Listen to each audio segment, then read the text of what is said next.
खुलुमबाय दिनै सानसेनि रादाबखौ फरायदों आं किलिका ब्रह्मआ दिनैनि गिबि सिरिनि सानसेनि रादाबफ्रानो जाबाय फारियै इएम राकेश ब्रह्मआ बुंदों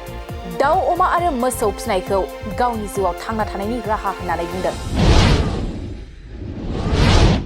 पर्बतजरा महकुमानि काजिगावनि महकुमायारि जुनार फिसिग्रा आरो फाहामग्रा मावख'खौ बिटिआरनि इएम राकेश ब्रह्म बिथाङा बेखेवना होयो तामुलपुराव राजकुमारी थियेटार हानजाया सेकेन्ड सामार थियेटार वर्कशप लानो साखाफारा जादों सान्तिपुर दालाइ एबसुनि 13 बोसोर बैसोनि हौवासाफोरनि जोलुर गेलेगिरि सायख'नाय हाबाफारिया दिनै जागायबाय 10 अक्ट'खालि लाख लाख सुबुंफोरनि एकाउन्टआव रां जमा जागोन दिनै सानसेनि रादाबफ्रा एसेनोसै गोजोन्थों मोनसे फोसावथाय नोंथांमोननि थाखाय मोनसे गोजोनथाव खौरां लानानै फैदों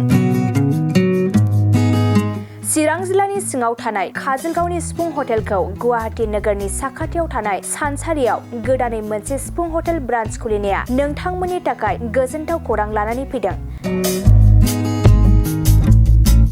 नोंथाङाबो जुदि गुवाहाटीयाव थायोब्ला एबा गुवाहाटी नोगोराव दावबायहैनाय समाव बर'नि दोरोङारि ओंख्रिखौ जानो लुबैयोब्ला गुवाहाटी नोगोरनि साखाथियाव थानाय सानसारियाव गोदानै बेखेवनाय सिफुं हटेलाव थांनानै जाहैनो हागोन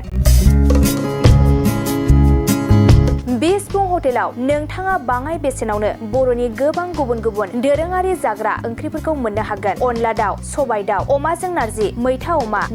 ना बाथोन थारुन ना थारुन अमा आरो गोबां बायदि बायदि बर'नि ओंख्रिखौ बे बर'नि सिफुं हटेलाव मोननाय जायो